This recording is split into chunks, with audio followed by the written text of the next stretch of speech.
Terus? Ah? Enggak, ini pakai kabel mana? Kok ada dua ini? Oh.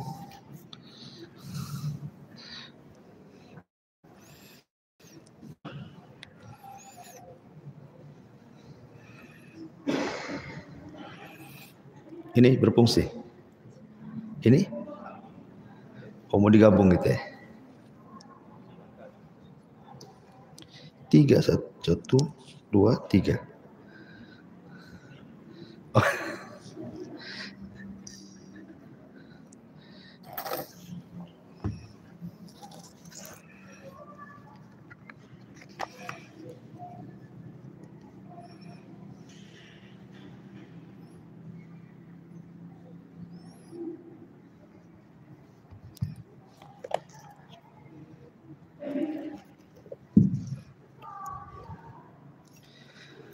Bismillahirrahmanirrahim.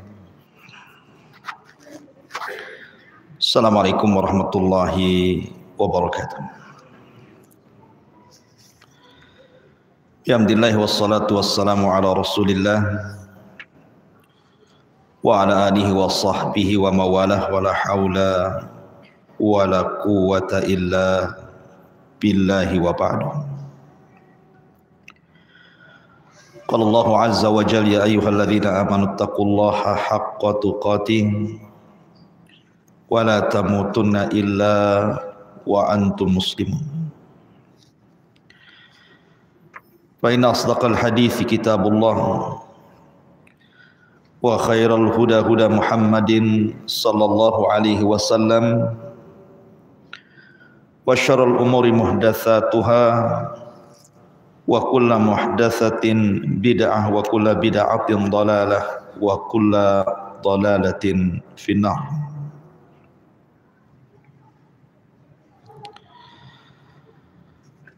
Alhamdulillah, di malam hari ini kembali kita bisa melanjutkan kembali kajian kita membahas manusia pilihan di alam semesta, Rasul kita Muhammad sallallahu alaihi wa ala alihi wasallam. Kita masih membahas tentang upaya orang-orang Quraisy untuk menjegal dakwah Nabi sallallahu alaihi wasallam dengan berbagai macam upaya. Di antaranya adalah orang-orang musyrik tanazul, berusaha untuk merendah kepada Rasul dengan cara membuka dialog. Diutuslah pembesar mereka menghadap Nabi sallallahu alaihi wasallam. Kemudian mereka mengatakan, "Ya Muhammad,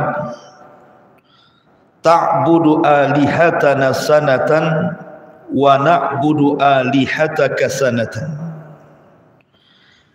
Wahai Muhammad, bagaimana kalau seandainya kau sembah Tuhan kami setahun saja, tahun depan kami akan menyembah Tuhan. 1 tahun kau sembah Tuhan kami, 1 tahun kami sembah Tuhan.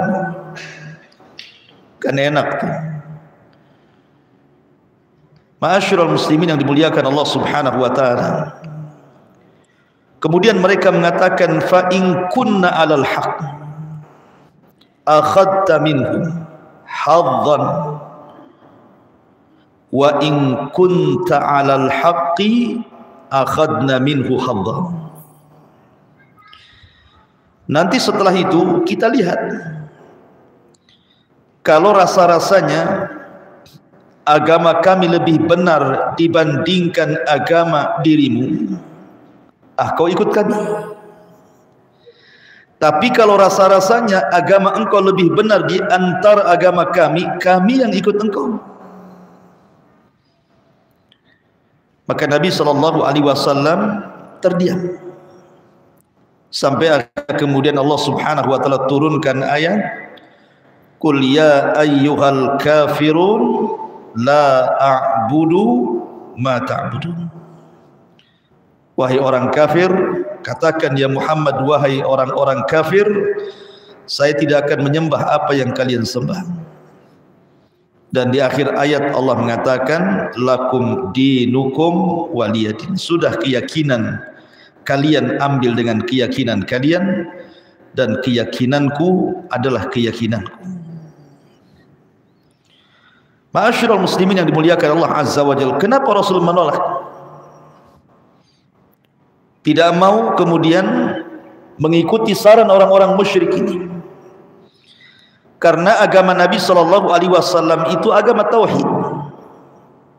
Jangankan nyembah Tuhannya orang musyrik setahun, nyembah sekali saja sudah rontok tauhidnya itu. Jangan 1 tahun sembah Tuhan orang-orang musyrik, sekali saja nyembah rontok semua tauhid.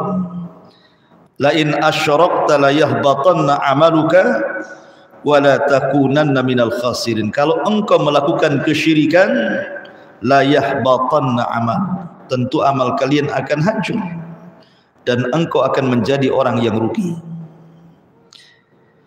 Dan inilah akidah namanya. Ma'asyiral muslimin yang dimuliakan Allah Azza wa Jalla, akhirnya kemudian orang-orang musyrik pun tidak berhasil. Mulailah mereka mencari cara lain. Diutuslah para pembesar mereka untuk datang ke kota Yathrib, ke kota Madinah. Karena mereka tahu di Madinah itu banyak orang-orang Yahudi. Dan orang-orang Yahudi itu diturunkan kitab, siapa tahu ada informasi dari ahlul kitab Madinah tentang Rasul sallallahu alaihi wasallam. Berangkat mereka. Kemudian mereka bertanya kepada pembesar Yahudi Madinah dan mengatakan, wahai para pembesar Yahudi di negeri kami Mekah, ada orang yang tiba-tiba ngaku nabi. Percaya enggak kalian? Maka kata pembesar Yahudi, gini saja, berikan kepada dia 3 soalan. Kalau dia sanggup menjawab, memang dia nabi. Kalau dia tidak sanggup menjawab, dustakan kenabiannya. Akhirnya kemudian kata orang Yahudi mengatakan kepada orang-orang musyrik, 1, tanya kepada orang yang ngaku nabi itu, bagaimana cerita tentang anak-anak muda yang terjerembab dalam sebuah gua? Bagaimana kisahnya? Anak muda yang masuk ke dalam gua kemudian ditidurkan lama, macam mana kisahnya? Kemudian yang kedua tentang seorang raja yang keliling dunia berdakwah tauhid, macam mana kisahnya? Kemudian yang ketiga, tanyakan soal ruh kepada dia. Apa itu ruh? Dalam riwayat yang lain, tanyakan kepada dia tentang kemiripan anak. Kenapa anak bisa mirip dengan bapaknya atau dengan ibunya? Kalau dengan tetangganya bahaya. Kemudian yang kedua, kenapa penduduk sorga, apa makanan pertama yang dimakan penduduk sorga? Kemudian ketiga, tanyakan soal ruh kepada dia. Kalau dia bisa menjawab, memang dia nabi. Kalau tidak bisa menjawab, dustakan kenabiannya, pembual dia. Kemudian kunci jawabannya diberitahu. Pulanglah orang-orang musyrik ini dengan senang hati karena sudah mendapatkan ujian yang akan diujikan kepada Nabi SAW. Sampai di Mekah, mereka datang kepada Nabi SAW dan mengatakan, ya Muhammad, kami akan beriman asal syaratnya engkau jawab 3 pertanyaan kami. Ketika mereka mengatakan akan beriman, ikhwan, Rasul langsung senang. Karena Rasul itu menginginkan hidayah kepada orang-orang Quraisy itu. Sehingga Rasul lupa mengucapkan kalimat insya Allah ketika hendak memberikan jawaban. Harusnya Rasul mengatakan insya Allah besok jawabannya, harusnya begitu ya. Tapi Rasul saking senangnya mengatakan ghadan al jawab, besok jawabannya. Kenapa tidak hari itu juga Rasul kasih jawaban? Karena Nabi SAW la yantiku anil hawa, dia tidak bicara dengan hawa nafsunya, dia harus menunggu wahyu dari Allah dulu. Kalau memang turun wahyu baru Nabi jawab, kalau tidak turun wahyu Rasul tidak akan jawab. Ma'asyiral muslimin yang dimuliakan, karena lupa mengucapkan insya Allah, keesokan hari Jibril pula tak turun. Hari kedua tak turun juga. Sudah lewat 1 minggu tidak turun juga. Lewat 2 minggu tidak turun juga. Sesak dada Nabi. Orang-orang musyrik sudah mulai meragukan kenabiannya. Tuh kan, dia bukan Nabi katanya. Masa sudah 2 minggu nggak ada jawabannya katanya. Dia janji besok akan dijawab.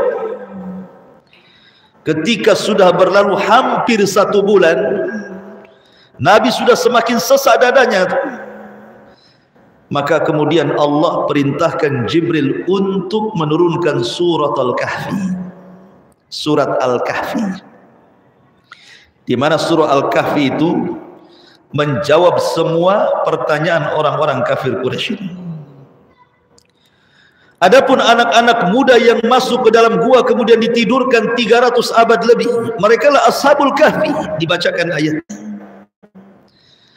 Adapun kemudian seorang raja yang berkeliling dunia untuk berdakwah mendakwahkan tauhid, dialah Dzulqarnain, disebutkan ayatnya. Adapun ruh, maka Allah berfirman yas'alunaka 'anir ruh qulir ruhu min amri rabbi wa ma utitum minal ilmi illa qalila. Mereka bertanya-tanya kepadamu soal ruh. Katakan ruh itu urusan Rabbku, karena Allah tidak banyak memberikan ilmu kecuali sedikit kepadaku. Aku tidak tahu, itu urusan Allah.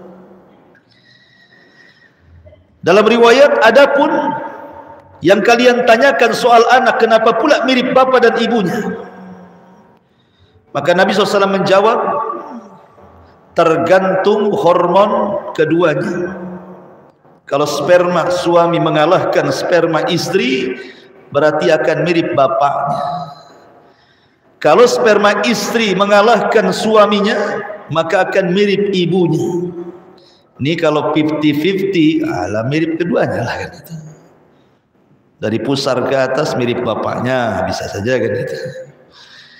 Ma'asyiral muslimin yang dimuliakan Allah Azza wa Jalla. Adapun soal penduduk sorga, apa yang pertama kali dimakan penduduk sorga?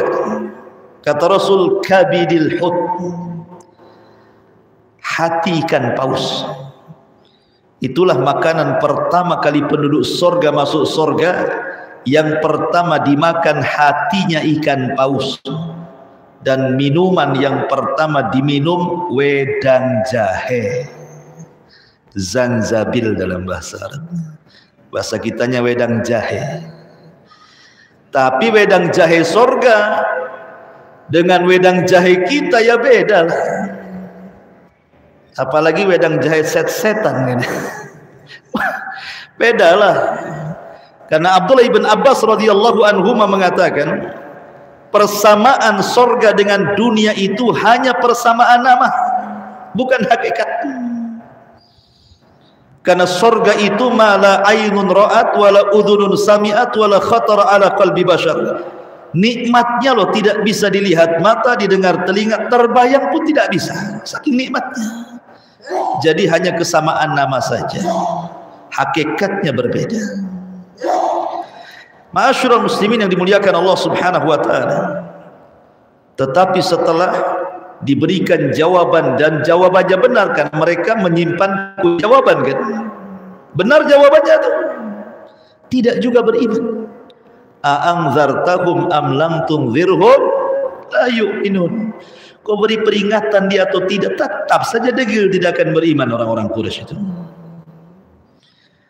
gagallah mereka untuk mengatakan Nabi itu seorang pendusta.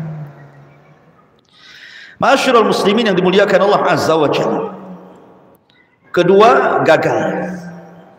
Mulailah kemudian mereka melakukan aksi ketiga. Nabi SAW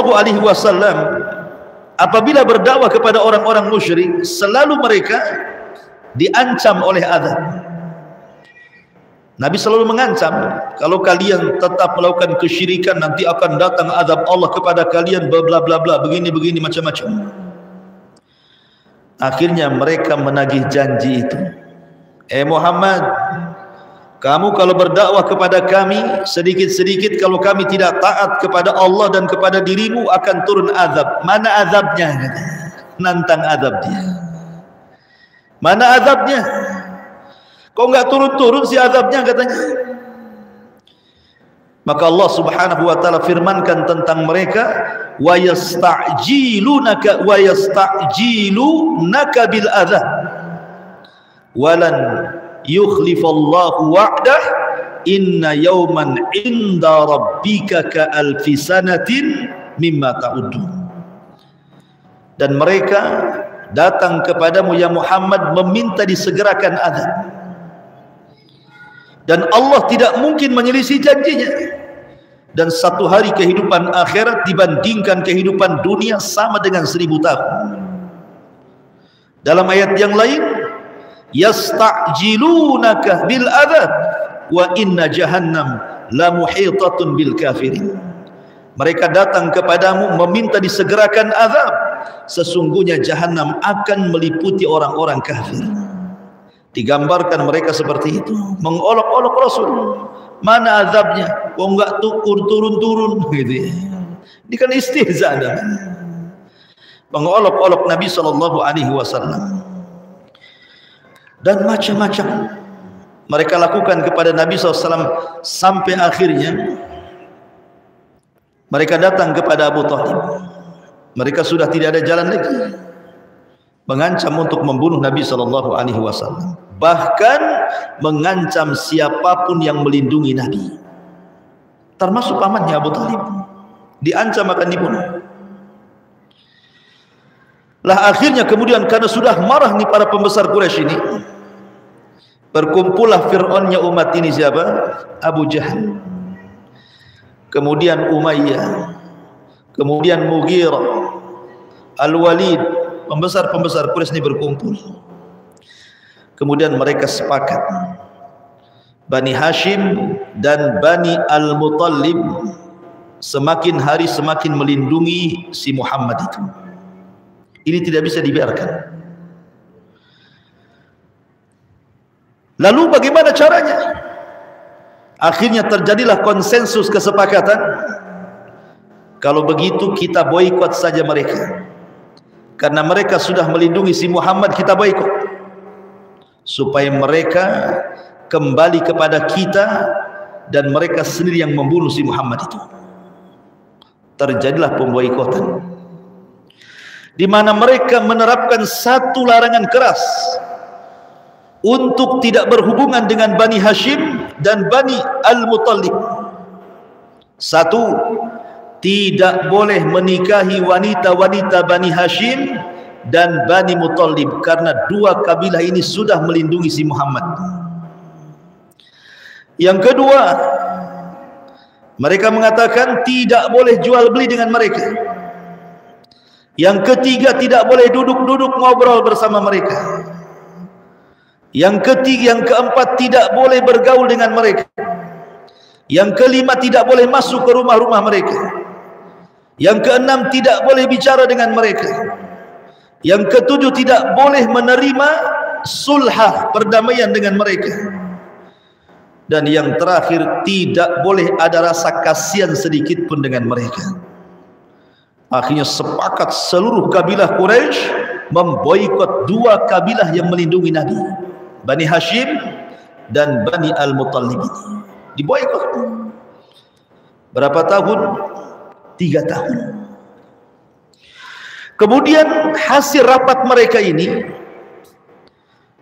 ditulis dalam sebuah kertas, kemudian diletakkan di dalam Ka'bah, bahwa ini perjanjian bersama antar kabilah untuk memboikot Bani Hashim dan Bani Muttalib. Selama perjanjian tergantung di Ka'bah ini, maka selama itu pemboikotan tetap berlangsung. Akhirnya kemudian berlalulah pemboikotan ini sampai 3 tahun lamanya. Akhirnya kemudian mereka pun mulai kelaparan, sampai dikatakan hatta akalu awraqasy syajar, sampai mereka memakan daun-daun pohon, wal julud dan kulit, wa wasalu adh-dharra wal faqr, sehingga banyak di mana-mana terjadi kemiskinan dan kefakiran. Hatta sami'at aswatun nisa'i was-sibyan, sampai wanita-wanita, anak-anak kecil, bayi-bayi menangis kelaparan. Diboikot 3 tahun. Ketika sudah sampai 3 tahun, rupanya adalah orang-orang Quraisy itu, walaupun bukan pembesar mereka, kasihan. Ini udah lewat 3 tahun. Mereka makin hari makin miskin, makin kelaparan, banyak penyakit dan begitu seterusnya. Ada seorang yang bernama Hisham ibn Amrin ibn al-Harith dari Bani Amir ibn Lu'ay. Dia kasihan. Bagaimana bisa, mungkin bahasa kita, tega-teganya kabilah-kabilah Arab itu memboikot 2 kabilah ini. Mereka sudah makan dedaunan, mereka sudah susah kelaparan. Terkadang mereka diberi, boleh membeli sesuatu dari orang-orang Quraisy itu, tetapi harganya dimahalkan sampai mereka tidak sanggup beli, sehingga mereka hanya bisa memberi makanan itu harus keluar ke Yaman, ke Syam dengan modal seadanya, sehingga tidak cukup bagi mereka untuk dimakan. Maka ada orang yang namanya Hisham ibn Amr ibn Haris ini kasihan. Memang dia bukan tokoh besar, tapi juga satu di antara tokoh-tokoh Quraisy. Dia berpikir, akhirnya dia berangkat kepada Zuhair ibn Abi Umayyah al-Makhzumi.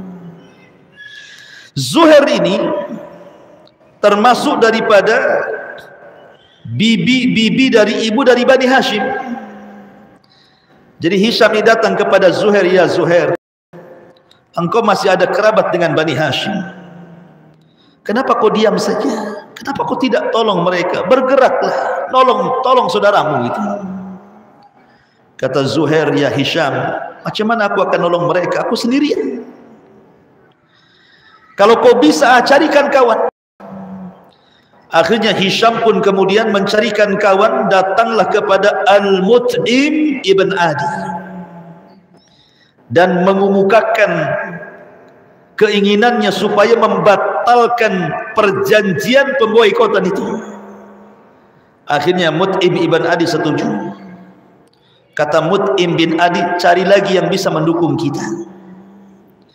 Akhirnya Hisham pun kemudian mencari lagi, datanglah kepada seorang yang bernama Bukhtari ibn Hisham, dan dia pun setuju. Kemudian disuruh mencari orang lagi yang sepaham dengan dia.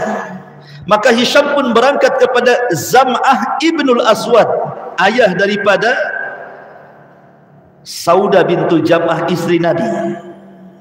Akhirnya setuju juga. Kemudian terakhir datang kepada Suhaib ibn Abi Umayyah, akhirnya setuju juga. Ketika sudah ada 5 atau 6 pembesar ini setuju untuk pembatalan pemboikotan itu, akhirnya Hisham ibn Amr ibn Haris ini mengajak teman-temannya untuk tawaf di Ka'bah. Setelah tawaf, maka mereka berteriak, ya ma'syara Quraisy, sesungguhnya perjanjian ini kezaliman, sebaiknya dihapuskan. Biarkan Bani Hashim dan Bani Muttalib bebas. Datang Abu Jahal, si Fir'aun ini. Apa kata Abu Jahal? Kadzabta, dusta engkau. Wallahi la tusyak, demi Allah tidak boleh perjanjian itu dirobek. Berkata Jam'ah dan mengatakan, anta wallahi akdzab, kalau kami dusta, engkau lebih pendusta wahai Abu Jahal, katanya. Mulai lawan-lawanan sesama mereka. Akhirnya kemudian yang lain mengatakan, engkau benar, memang Abu Jahal itu sangat pendusta. Yang lain mengatakan, iya benar dia pendusta. Yang lain mengatakan, iya benar pendusta. Kan sudah ada rapat sebelumnya. Akhirnya Abu Jahal dikeroyok lah kan. Kemudian Abu Jahal akhirnya bertanya, oke, apakah engkau sudah mengikuti agama si Muhammad? Mereka mengatakan, tidak ada urusan kita dengan agama dia. Ini urusan kemanusiaan. Tiba-tiba Abu Talib datang. Ketika mereka sedang berdialog itu, Abu Talib datang. Apa kata Abu Talib? Ya Aba Jahlin, wahai Aba Jahl. Sini saya ingin ngomong, kata Abu Talib. Anak saudaraku, maksudnya Nabi SAW, ingin menghabarkan kepada kalian lewat diriku, sesungguhnya perjanjian itu sudah terrobek dengan sendirinya. Allah Subhanahu wa ta'ala sudah mengutus rayap-rayap dan memakan kertas perjanjian itu sehingga tidak tersisa kecuali Ismullah. Kaget mereka. Selama ini kan tidak tahu itu perjanjian itu sudah robek atau tidak kan itu. Ini kan baru keinginan. Ya. Maka kemudian orang-orang ini mengatakan, ayo kita lihat sama-sama. Kalau yang diucapkan Abu Talib ini benar, maksudnya apa yang dikatakan anak saudaranya benar, bahwa perjanjian itu robek dan tidak tersisa kecuali Bismikallahumma, berarti pemboikotan harus dicabut dari Bani Hashim dan Muttalib. Tapi kalau dia dusta, ternyata perjanjian itu masih utuh, maka terserah kalian mau apakan si Muhammad itu. Akhirnya kemudian sama-sama berangkat menuju ke dalam Ka'bah. Rupanya betul, kertas janjian itu sudah tidak ada lagi. Tinggal hanya secuil dan hanya sisa kalimat Bismikallahumma. Itu saja. Adapun bulir-bulirnya sudah nggak tahu kemana karena sudah dimakan rakyat. Artinya apa yang diucapkan Nabi itu menjadi sebuah kenyataan, ya, karena dia tidak berucap dengan hawa nafsu. Yang diucapkanlah wahyu. Allah sengaja mengutus rayap untuk memakan tuh kertas perjanjian itu. Akhirnya sejak itulah orang-orang Quraisy mencabut pemboikotan itu, sampai memboikot mereka. Lah karena lamanya pemboikotan ikhwan 3 tahun, sehingga Abu Talib pun selama itu mengalami sakit yang semakin hari semakin memarah. Dan kita tahu Abu Talib paman Rasul yang paling membela Nabi kan. Akhirnya Allah takdirkan Abu Talib pun sakaratul maut, meninggal dunia. Saat sakaratul maut Abu Talib, karena Nabi tahu bahwa tidak ada paman yang paling dicintai Rasul dan tidak ada paman yang paling mencintai Rasul kecuali Abu Talib. Dia tidak mau kematian Abu Talib sia-sia. Dia tidak mau kematian Abu Talib di atas kekafiran. Datang Nabi SAW saat Abu Talib sakaratul maut itu. Kemudian Rasul membisikkan di telinga Abu Talib dan mengatakan, ya Aba Talib, qul la ilaha illallah. Abu Talib tidak mau mengucapkan kalimat itu karena sibuk dengan kawannya Abu Jahal, Umayyah, Al-Mughirah, macam-macam di sampingnya, ikut bisik-bisik juga di telinga sebelahnya. Jadi mana satu yang didengar? Nabi membisikkan di telinga sebelah kanan, wahai pamanku, ucapkan la ilaha illallah. Dengan ucapan itu aku akan berhujjah dengan Allah, Allah selamatkan dirimu. Sebelah kiri Abu Jahal mengatakan, hei Abu Talib, apakah kau akan mengucapkan kalimat itu dan membenci agama nenek moyangmu Abdul Muttalib? Jangan kau ucapkan. Akhirnya Abu Talib sesekali memandang Rasul, sesekali memandang kawan-kawan seperjuangannya Abu Jahal, Umayyah. Akhirnya sampai ruh dicabut dari badan Abu Talib, Abu Talib tidak mengucapkan kalimat syahadat. Dari sini sepakat ahli sunnah, Abu Talib mati kafir. Kecuali orang Syiah mengatakan Abu Talib itu muslim. Loh, kenapa dia tidak mengucapkan la ilaha illallah? Dia ngucap, cuma Nabi gak dengar. Orang Syiah. Kenapa? Karena seluruh imam-imam 12 Syiah itu turunan Abu Talib. Ali, Abu Talib, bapaknya kan, nikah dengan Fatimah, lahir Hasan Husain. Dari Hasan lahirlah Hasan Al-Musanna dan Zaid. Dari Husain yang sisa anaknya Zainul Abidin. Dari Zainul Abidin terus sampai kepada Muhammad Hasan Al-Ashkari. Turunan Syiah itu yang paling diutamakan dari Husain jalurnya. Ya, makanya mereka mengatakan Imam Mahdi itu jalur Husain, sementara kita ahli sunnah jalurnya Hasan. Ya. Ma'asyiral muslimin yang dimuliakan Allah Subhanahu wa taala, maka kita katakan sebagai ahli sunnah, Abu Talib mati kafir. Ketika Abu Talib mati kafir, Nabi sedih, ikhwan. Kesedihan Nabi SAW sampai akhirnya Rasul terus memunajat kepada Allah, la astaghfiranna lak ma lam unha ank. Wahai pamanku, aku akan terus meminta ampun untukmu selama Allah tidak melarang. Selama Allah tidak melarang, aku akan terus mintakan ampun kepadamu agar Allah hapus dosa-dosa. Tetapi apa yang terjadi? Permintaan Rasul ditolak. Turunlah ayat Al-Quran, ma kana lin nabi walladzina amanu an yastaghfiru lil musyrikina walau kanu ulil qurba min ba'di ma tabayyana lahum annahum ashabul jahim. Turun ayat ini. Tidak boleh bagi Nabi, orang-orang yang beriman, memintakan ampun akan dosa orang-orang musyrik walaupun kerabat dekatnya, setelah jelas kepada mereka bahwa mereka termasuk penghuni jahanam. Tak boleh. Kalau ada kerabat antum meninggal dan agamanya musyrik, tidak boleh kita minta ampun untuk dia, walaupun dia orang tua sendiri. Kalau mati musyrik, mati kafir, tidak boleh. Lah ketika itu Abbas ibn Abdul Muttalib, Abbas itu datang kepada Rasul. Abbas saudara Abu Talib. Ya Rasulullah, bukankah perjuangan Abu Talib sudah banyak memperjuangkan Islam dan membela diri? Akankah perjuangan Abu Talib selama hidupnya membela agamamu bermanfaat untuk dia di akhirat? Kata Rasul sallallahu alaihi wasallam, Abu Talib fi dhahzahim minan nar. Laula ana lakana fi darkil asfali minan nar. Ya Abbas, sebenarnya Abu Talib itu dipindah oleh Allah nerakanya.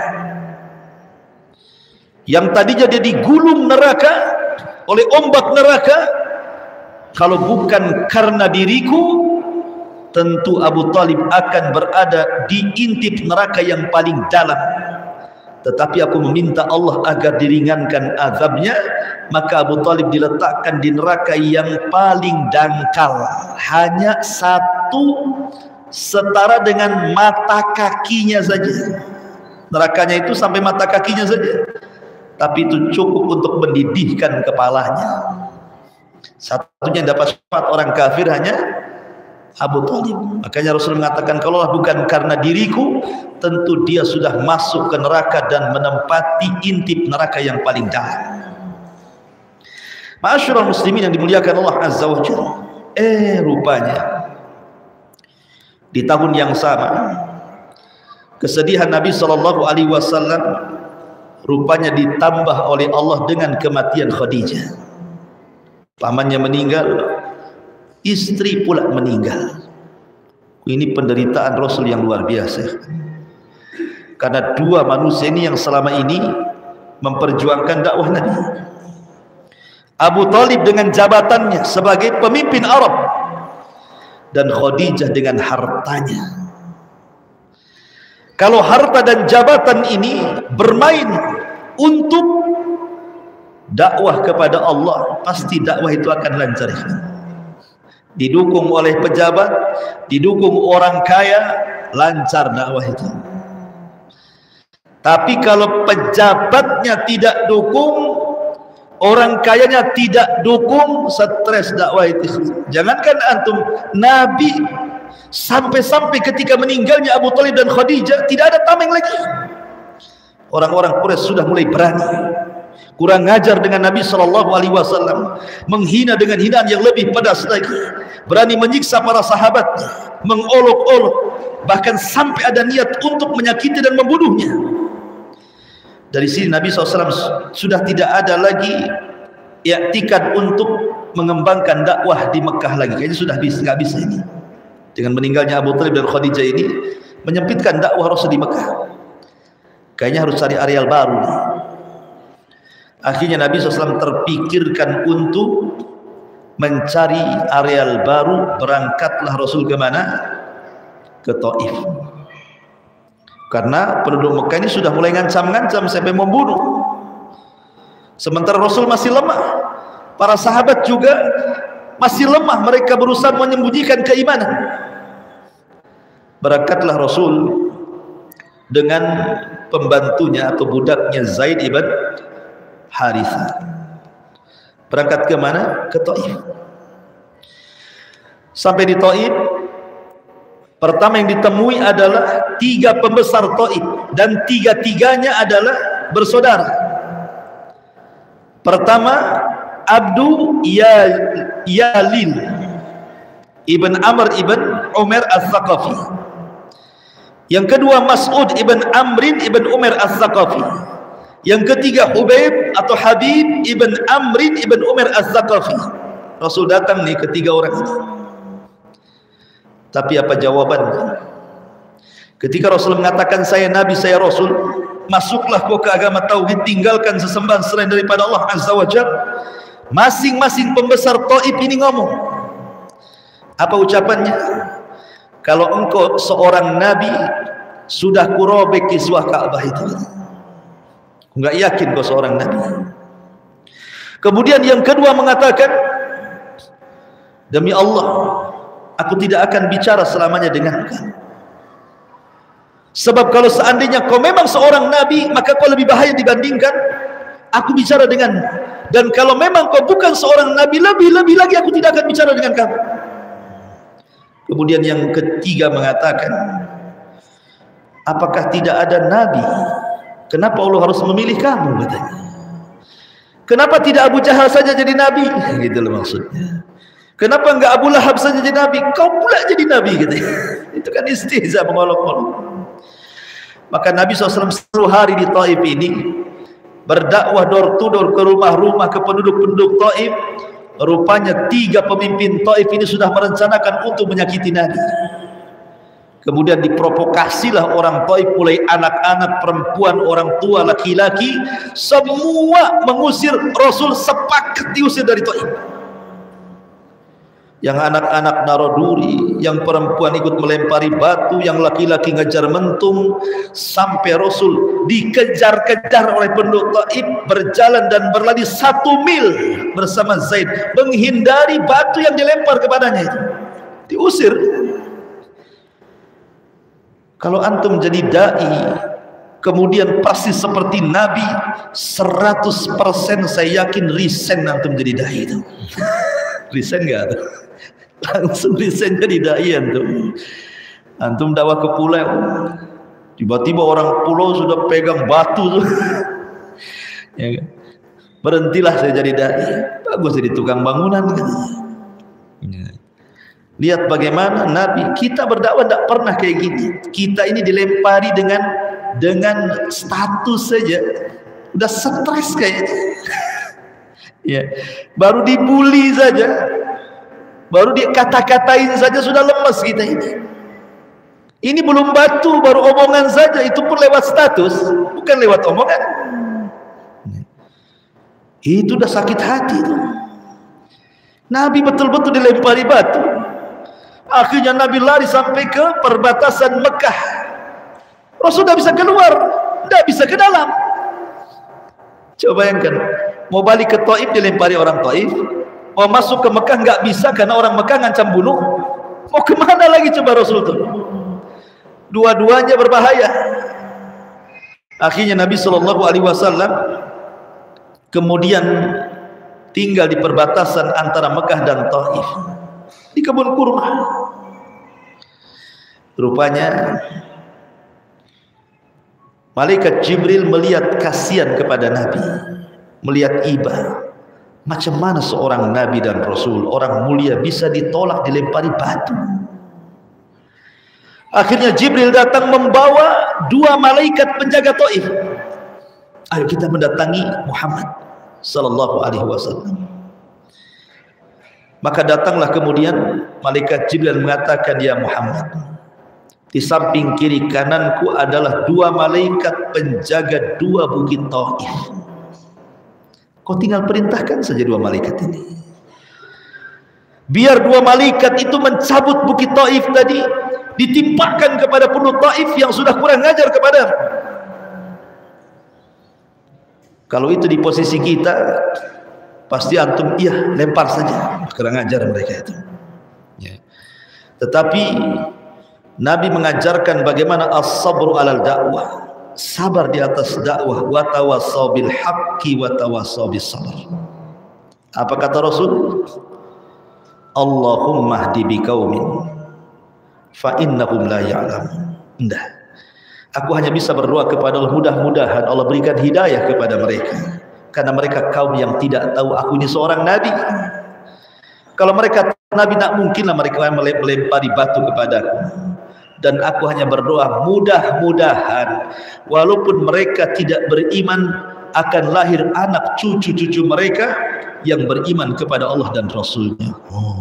Itulah kesabaran Nabi SAW ketika menerima tantangan dakwah di Taif. Wallahu a'lam. Ini sudah isya. Kita tutup dengan kafaratul majlis. Subhanaka wa bihamdika asyhadu an la ilaha illa anta astaghfiruka wa atubu ilaik. Allahu ta'ala alam. Assalamualaikum warahmatullahi wabarakatuh.